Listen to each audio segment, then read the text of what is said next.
Talk to Me is sponsored today by Convene Communities, the platform with a purpose. Convene communities are networks of individuals who come together for the purpose of learning, sharing experiences and knowledge, and working towards personal transformation. Members of these communities have access to exclusive content, resources, tools, and events that can help them achieve success. You can find the link for Convene Communities in my bios and in the descriptions of these broadcasts. Convene Communities, real people with real lives having real experiences. Today on Talk to Me, my guest is none other than the fabulous Miss Lisa Ducharme, founder of Take Action University, the 15 Minutes Results Coach. And I'm so excited to have Lisa here on Face It Friday on Talk to Me today. I am just excited to have the conversation as we're going to be talking about entrepreneurs, the simple truth. Plan for it. Are you ready for the strategy? Lisa, welcome to the show. How are you today? Hey, Brenda, I am good. It's nice to see you. Thank you for this one. You know, strategy is my favorite subject. I know. And Lisa, I'm going to show them what we're going to be talking about today. We're talking about plan for it. When and why you need to prioritize. We're going to share with you 4 different techniques and Lisa's personal favorite, the strategy prioritizing ladder. I might have said that wrong, but hey, we'll figure it out later on. And how we're going to do that, we're going to start off with a definition because I love definitions. I live for them. Determine the order or dealing with a series of items or tasks according to their relative importance. That's what prioritize means. And Lisa's going to discuss with you right now the when and the why you should prioritize. Lisa? You know, it's funny because the when is the part that most people get wrong. Most people think that you need to prioritize only when you know exactly what you're going to do. You actually need to prioritize all the time. We only have so many minutes in a day, and we really do not have time to take on tasks that are not going to give us a good return on investment. So it's always nice if you go ahead and take the time and prioritize anything you have to do every day. So in the morning when you get up, or at night before you go to bed, I prefer at night before I go to bed, I like to strategize exactly what I'm going to do the next day. So I take my list of projects and then I go ahead and will strategize them. One of the challenges is that a lot of times people forget about all those little steps that you have to do prior to getting things done. So people prioritize and then they take it out of the priority list and they just put it on a task list. So it's no longer priority. It's now a list of things to do. But you want to prioritize it and you want to keep it in that order unless there's something that changes that order. But you want to keep it in that order so that you can go ahead and not feel bad if you don't get down to the bottom of the list. Because we can only do so many items in a day. But what happens when things like for me, Lisa, you sat down with me this week and I was so thankful that we did, which one of the things that we're going to be talking about later, the strategy ladder, prioritizing ladder. And I had everything out and I was all set to go. And then kaboy, my computer crashed again. And no, I did not need a new one. I needed to clear some of the crap I had off of it once we got the techs all involved. But it took them 2 days to figure that out. So now, although that was my number one priority was to do something that I require my computer for, I didn't have my computer. And now I was stuck. And I know this sounds really crazy, but it never occurred to me to just go on the second thing on my list because you said keep everything in order. What would have been your suggestion in that case for that? Because I didn't call you because I really felt foolish about it. Really, you have to pivot. It's one of those things. If something happens, so for example, if you have to work on the project, but you now have to wait for somebody else to give you a piece of that project, you go to the next project. If everything that you have tasked pertains to your computer and your computer tanks, well, then as soon as your computer tanks, you go in and you set up, okay, what can I do or what do I need to do that is not computer related? Me, 98% of what I do is computer related. But if my computer was to crash, hold on, let me knock on some wood before I... Yeah, because you froze right as you said that. And if that was to happen, the reality is I can clean my house, I can do my laundry.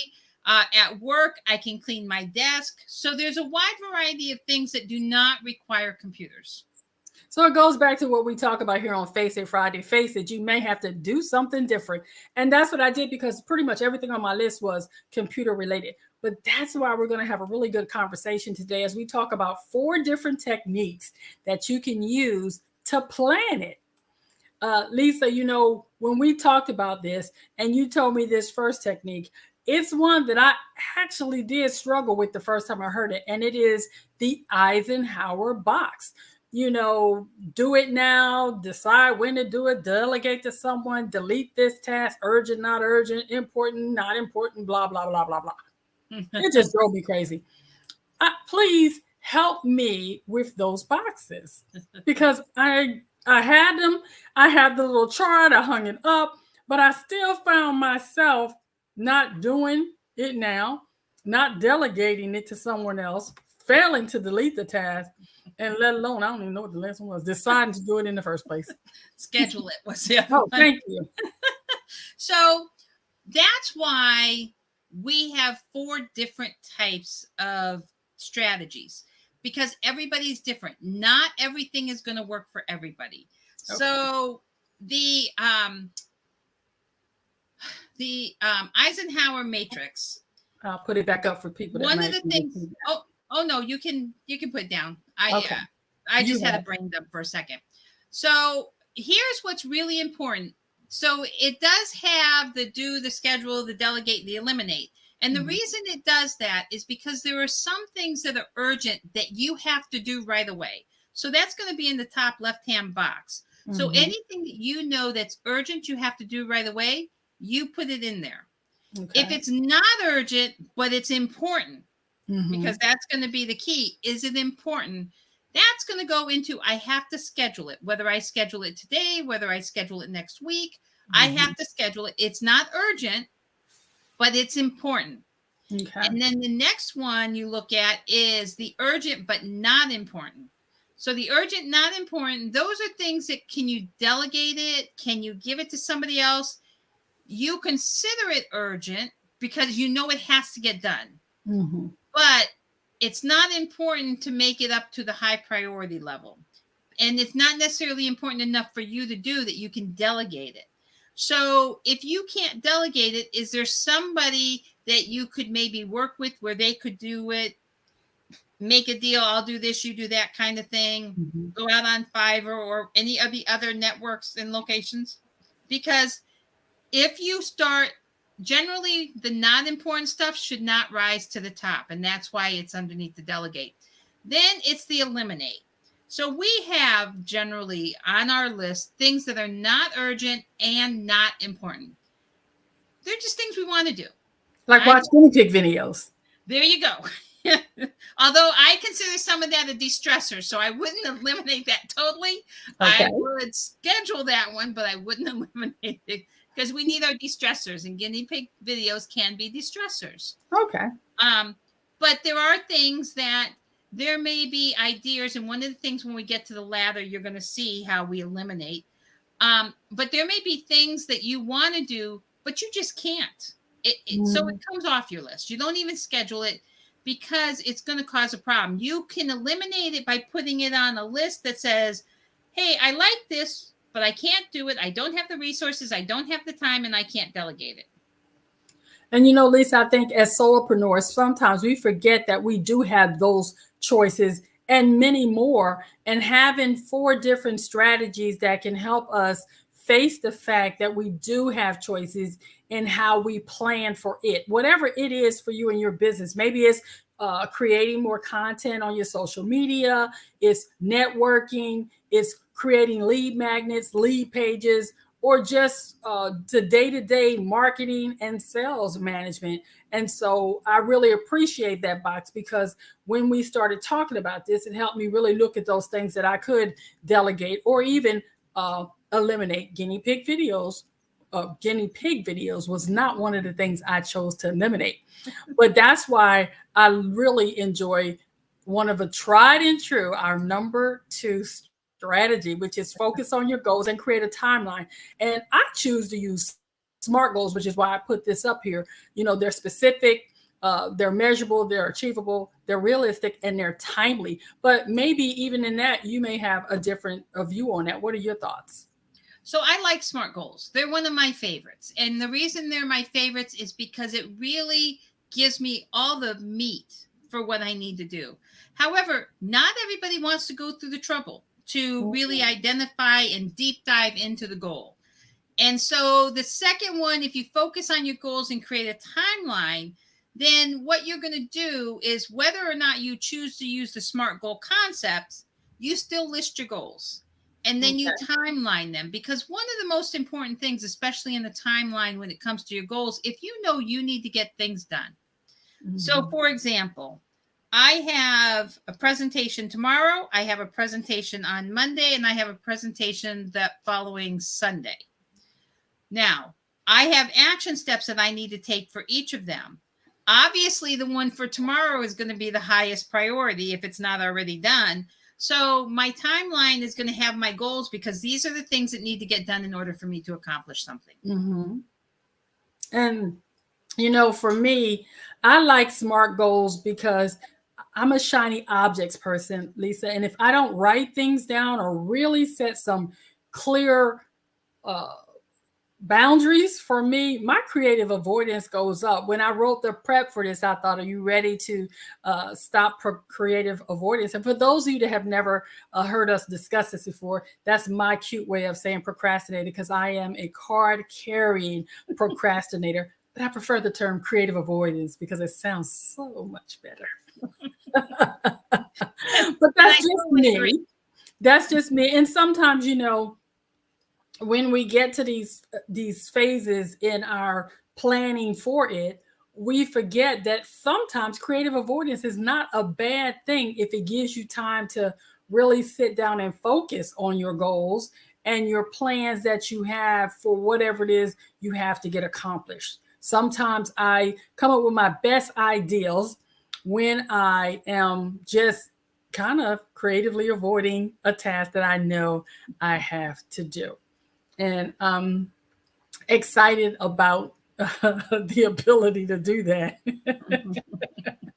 But you know what? Before we go any further, I wanted to take the time to share something with our audience that I prepared. I want you to see it. This is new. Lisa hasn't seen this yet. Attention, military veterans. Are you struggling with your transition into civilian life? Then you need From Duty to Destiny by best-selling author Lisa Ducharme, the newest release from Talk to Me Publishing. Lisa, a retired Air Force veteran, has compiled all the valuable lessons she learned during her time in the military into one comprehensive guidebook. This must-read covers everything from leadership to resilience, providing practical tips, real-life examples, and easy-to-use strategies that have helped military veterans succeed after their service. Don't wait any longer to thrive in your civilian life. Order From Duty to Destiny on Amazon today. And why did I choose to share that today, Lisa? Because it's all about having good strategies. I'm going to use that as our bonus strategy. See, when you pick up a book like that, especially for us veterans and those who love us, it's a way to really look at what is happening that we're not taking advantage of. Because, we've talked about it many times, how I was not applying or thinking to apply the skills that I had garnered in the military, because again, I was separating them, but not realizing that they were part of my DNA. And that's true. And one of the things that's really important that I think most people don't think about is they don't think about the skills that they learned throughout their life. I specifically talk about the military ones only because my entire life has been nothing but military. But you're neither one of your parents were in the military and you joined. You have a skill set so different than mine. I moved every 3 years. So this is based on my experience as a veteran and things I learned. But some of the things that I learned, I actually learned before my military time, but the military just reinstilled it. Think about everything that you learned in your lifetime, which not only got you to where you are today, but can help you enhance the rest of your life and help you help others. what we have learned and the skills that we have brought in, believe it or not, we use them. We bring them back up to life. We bring them into our daily lives, but most people never think about it and they don't give themselves enough credit. And Lisa, when I talk to our fellow veterans, especially in the type of situations and rooms that we have been in, a lot of them have really not embraced the leadership skills, the sense of mission accomplishment, the whatever it takes mentality that we developed in the military, and embrace it in a way that really helps them achieve their best as civilians. Because again, I felt like for me, when I transitioned out the military, I wasn't prepared for a lot of the things that the civilian community offered. I'll just say it that way. But then when I began to understand that all I simply had to do was take the skills that at the time I really didn't even recognize that I was using and apply them, I was able to excel a lot faster than my civilian counterparts, because I understood the concept of resilience, the concept of mission first, that we all rise together. I understood that it was about collaboration, not competition, which I saw a lot out when I first came here. A lot of people told me I was crazy the way I did things, but I really believe Zig Ziglar style. If I help enough people get what they want, then I'll get what I want. And I surely did, because within 4 years, I got 7 promotions. And before you know it, I was a director in a hospital. So I am grateful for your book, even though I didn't have it when I retired. I believe this is a must-read book that anyone that's in transition or is about to leave the military should read. And I think it has a lot of practical tips for civilians as well that can help them understand how to recognize the gifts in the military employees that they have. So I'm really excited about the book, and I encourage anyone that's listening that is a veteran or that knows a veteran, that they go on Amazon and purchase this book and pass the word that the book is available. It's one of the newest releases from Talk to Me Publishing. And I'm excited about that, because even having to have the strategy to start talking about the books that you and I are producing and that other people in the publishing company are doing has been something that has been a struggle for me, which leads us to our next strategy, which is create lists that separate short-term tasks from long-term goals. Do you have a to-do list that helps you look at what you need to do today, next week, next month, and then down the long road next year? A lot of people don't do that. I wasn't doing it. I was trying to keep everything in my head, Lisa, and that is a journey and an adventure that many people would not want to take up in my brain space. So imagine what happens with all the moving parts of the things that I have going on right now. And I'm trying to keep everything in. And why did I do that? Because being military, you think you can do it all. And I wasn't taking into account the traumatic brain injury. Sometimes I slur words or forget words, or I totally zone out. So having a list helped me stay on track and help me manage the things I need to do. And so for me, when you told me to create lists for myself, that was a blessing that I didn't even know I needed. And I think as a results coach, that's one of the things I really enjoy when we have our interactions, is the skill set that you help me develop that helps me manage around my disabilities. The pandemic for a lot of people created a situation where they felt like fish out of water. But for me, I felt like I finally got the water, because now being introduced to different techniques, meeting you and you helping me develop the skills that I already possessed that I didn't even know I had, and put them in ways that worked for the way my brain works now, to work within the parameters of my chronic pain that happens all the time. I want to put this out here before we go and let you talk about the creating list aspect, is that for those of you that's watching this view right now, you're watching my life, what I call in sound bites. See, when I'm here on this camera with Lisa, and Lisa knows this, we put on the smiles and we do different things. But when the camera goes off, I live a real life with real pain, real experiences, and I have to decompress and work through the anxiety of actually being on camera. If I didn't have lists that I keep right here that keep me on track with my talking points, or just if I lose thought of what I'm talking about, having these lists help me not ramble like I'm doing now and keep these shows going. So, talk about why, as a results coach, you have encouraged me and all the people you work with to create lists. Because we have to have something. And I can't stress enough the value of writing things down. You know, especially for solopreneurs, if you're out, your business stops. And anybody that you had anything with, there's nobody to back you up.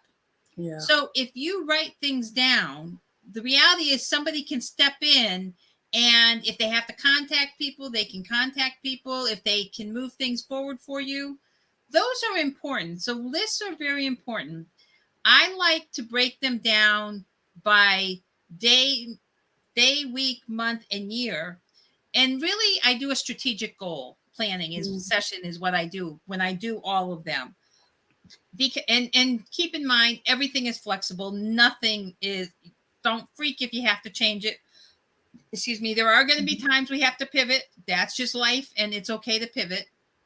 But when we think about the importance of doing these in short term and long term, it's because a lot of times the things that are long term, you realize that there were short term things that you needed to do in order to reach that long term goal. So, for example, if I'm planning an annual event, well, I know if I'm planning an annual event, my long term goal is in December to have my annual event. The reality is I have to work on that all year. So having that list and knowing what my long term is, I actually don't start with my short term. A lot of people start with their short term and then they work forward. I actually start with my long term and work backwards. So whatever works for you is going to be what's good. But I do the long term first and then work my way back, because for me, I can see things that I need to do. Whereas if I take the time to do my schedule and do my planning and set my short-term goals and then work forward towards my long-term goals, my challenge becomes now I have to go back and add all this extra stuff to it. Now, you and I have talked about self-integrity a lot. It's a word I wished you never introduced me to, but no, you had to introduce me to that last year. And it has been a painful, and I do mean very painful, recognition. There are a lot of things I could live without. That would be one, by the way, just so you know. That's one thing I could have lived without knowing. But self-integrity is important. I lie to myself all the time, and I never realized that I was lying to myself. And so I have gotten more cognizant to not overwhelm myself when I'm doing strategies. And that's why having long-term and short-term goals are good, and then keeping them in small chunks. And I think I want to sit there for this just a few seconds for those listening in. About the self-integrity conversation came up because I realized that when I would not break appointments for other people or things I said I would do, but I was always doing that to myself. So I had to really take a look in a full-length mirror and stop lying to myself, and making sure that when I said, Brenda, I'm going to do so and so and so, that I kept my word to myself. And as solopreneurs, we often put everything and everybody first and fail to be integral with ourselves. And I want to thank, really, it was pointed out to me by one of my favorite people, Dr. Denise Sincere, the wellness mentor and the founder of the Intentional Woman. She wanted to make sure that did our words align with our actions? And when she said that to me, I was like, really? Did you have to go there, Dr. D? But she did. And then, of course, we had the conversation. So for those of you out there listening here, don't lie to yourself. Tell yourself the truth and make yourself as important as you make others. With that, we're going to go to Lisa's the fourth strategy, and one of Lisa's personal favorites, which is the strategy prioritizing ladder. Now, this looks a little complicated to me, Lisa. You know how I am. My brain just starts hurting when I look at it. However, I must admit that when we started working on this particular ladder, it was very helpful to get me to corral the things that I said I need to do. Do you need me to leave this slide up, or we're just going to talk Yeah, about if you can leave it up, because I it? I think can it'll leave make it that up. easier for people as they Okay. follow. So what's really important about this particular strategy, and I really do like it, is we have so many things we have to juggle, but sometimes we don't put them in the right order. So what you want to do is you need to determine what your actual goals are, what your resources are, because you have to know when you're trying to do your strategy what your end goal is and what resources you have. So in the particular example that I used, time, money, resources, and it had to be a good fundraiser. And so Okay. these were fundraisers that I've done in the past. And so it was like, okay, so I take a bunch of fundraisers and think I need to get to my number one because I only have the ability to do one fundraiser and it has to be a big one and it's got to get me the money. So what I did is I randomly put in no specific order at the bottom all of the different fundraisers. Mm-hmm. Now, one of the things I had to consider as I was putting them down there and writing them as I'm going through, I'm thinking, okay, is this one going to work for me? Is this one, in this particular case, I did my favorite ones first. And then you notice how C ended up being last, and that was the plant sale fundraiser. Okay. And that was last because for me, it cost too much money to do it because there's a lot of out-of-pocket expense for that one. The Mm-hmm. manpower, the time, and whether or not I could get the plants based on all the different weather challenges we were having. So C, I made 8th. And the reason that one, so once that's number 8, that's the last one, I no longer can look at C. Okay. And then I go up to the next line. And as I'm going through the next line and I'm rank ordering, now I'm really paying attention. And by the way, I cover that line number 8. And I covered line number 8 because I don't want to influence my decision. And as I keep going up, I keep asking the same questions. Which ones get me the most money? I have the resources for, and it meets my goal of a fund of bringing in a lot of money. In this particular case, I need $10,000. So this is how I would look at this particular slide.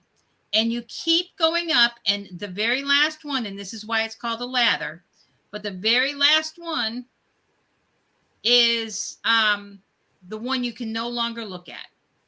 Okay. So by the time we get up to the top, F is our option. And that's because it requires very minimal money. It is the easiest to do, requires the fewest staff, and can bring me in the most money. And then after that, you just follow it in that order. So it will be FEBDAHGC last in the order to get those things accomplished, which really was helpful for me to have that ladder. So now I had an absolute order to do each of those tasks. There's a blank sheet over there provided. So if it's something you want to write out for yourself, you could do it. And I really enjoyed this. Lisa, is there a training that you're going to do on this sometime soon? Or we could create maybe a handout for people. Is it in one of your books? Because I'm sure it's in one of your trainings already somewhere. Well, it's in a variety of different trainings, but I Okay. don't have a training specifically for strategy. But you know That's what? something you do with your clients then. Yes. Okay. Thank you. I'm glad that you shared it here. So those of you that's listening in, you just got some good training, even brief as it was, of something that Lisa, the 15-minute results coach, does with her clients. And if you want to get in touch with Lisa, you can see her information in the what do you call it? The description. Lisa, today we were talking about plan for it, because a lot of times entrepreneurs don't plan for it. And that's why I left this last week. You have to know your plan. You need to know your step one, your step two, your step three. We hear the phrase "write your vision and make it plain," and a lot of entrepreneurs fail to do that. And that's why we wanted to have this conversation today. If you had anything that you wanted to tell somebody, we've given them 4 strategies. You said at the top that one size does not fit all. There are lots of strategies that we didn't even talk about today that you could employ. If none of these work for you, no problem. Find the one that does. That's one of the things that I really enjoy about getting coached by Lisa, because she doesn't do cookie cutter coaching. She definitely tailors it to your personality, which is why we were able to hone in on what works for me as a shiny objects person. Lisa does all of her, well, a lot of her coaching based on strength finders. Now, I've had a lot of people have varying feelings about strength finders. Some people hate it, some people love it, some people don't even know.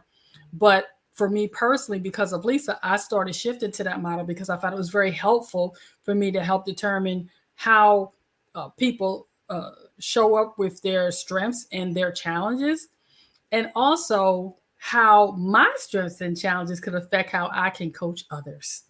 Would you like to talk about strength finders briefly, Lisa, Yeah. So strength as it finders, relates to these strategies that we're talking about? absolutely. Strength finders, from the age of 3, our strengths are already identified. And that's why it's so important that you have a strategy. And that's why it's so important to understand everybody's so different. And we have different strategies. We may like the same process, but we're going to think about it differently. And when we do things that come naturally to us, just like breathing. So I'm going to use one of my strengths as strategy, one of your strengths as developer. Mm-hmm. And for me, I can always strategize. Well, actually, you have strategy in your top 5 as well, which is why you strategize a lot. But you are a developer, which means you like to work with people, you help people, you get them to the end goal, you let them see the goal, and you encourage them as they go. For Mm-hmm. me, so you have that relationship aspect. I do not have the relationship aspect. Okay. So for me, I'm executing and strategic. Without the relationship and without the communication in my top 5, which is what comes very naturally for me, I have to then adjust the way I do things when I work with people, because I don't have those people skills that come so very natural to you. I don't have the empathy that comes very natural to you. And so knowing what your strategies are and knowing how you can personally use them makes such a big difference. It makes a difference in how you work with people. Isn't it nice to know that I have no personality as far as relationships?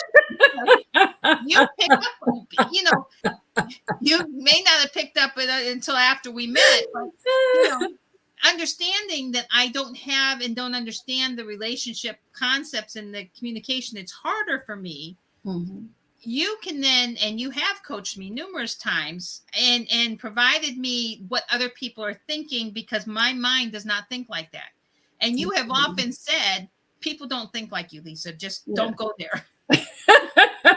Lisa, that's an important thing. And that's one of the wonderful things about networking and collaborating, is that you meet different people with different personalities, different strengths, different challenges. We don't use the word weaknesses anymore, because we understand that a challenge is not a weakness. It's just an opportunity to do something a little different. So it's time now to do, what do we do on Face It Friday? At the end, we tap in. And we want you to tap into strategies. And how do you do that? Always the same way. You transform your mindset first. You have to believe that you can find a strategy or strategies that will work for you. Then we want you to announce that you're going to find a way to find a strategy that fits with your business and your personality, and get some accountability. Invest in yourself, get a coach. Then you're going to prepare for the use of those strategies. Whichever strategy you pick, find out what are the things you need to gather to make sure that that strategy will work for you. If you know the latter is too complicated, that makes my brain hurt, then maybe you would simply use some SMART girls. That was a little little, excuse me, see there, I'm going to use my words. That was a little more manageable for me than the ladder itself. Or you may simply just work on creating your list by making your weekly, monthly, annual goals, whatever it is, your daily goals. That's preparation. My favorite part of that tap in process is the imagine stage. That's where you imagine what your life would be like when you clearly put in strategies in place that help you save money and time and help you get the results that you truly want to achieve. What would that look like when your strategies are in place and you are operating on all cylinders? And then finally, you want to nurture that and make sure you are doing things that make that come to pass and are maintained and sustainable. So that's how you tap in to strategies for today. Lisa, you have any closing thoughts for our audience today? All you have to do is take action. And I know I say that every single time, but I actually mean it. If you have a strategy, use it. If you don't have a strategy, find one. Because the more organized you are, the less stress you're going to feel, the easier things are going to come to you. It really is, and I know it may sound very simple, but it really is better if you have a strategy, you use the resources, and you're prepared. That's good. And here's a mental health shout out. For those of you out there that do have mental health challenges, like myself, if you slow your words like you've heard me do today, I haven't slept really well the past few days, Lisa. And as you can tell today, my words have slurred quite a bit. In the past, I would have been horrified. I would have been crying and having a fit after this broadcast is over. But what I have done is learn to embrace my challenges, my differences. That's what makes me pretty unique. So for those of you out there that feel like you have to make things perfect to get them done, I say be yourself, do you boo, and just show up. Because even with PTSD, I reframed it. I plan to show up daily just as I am. Because remember, everyone, the choices you make today will be the reality you live tomorrow. So choose wisely and choose to show up. Thanks, Lisa. Thank you, Brenda.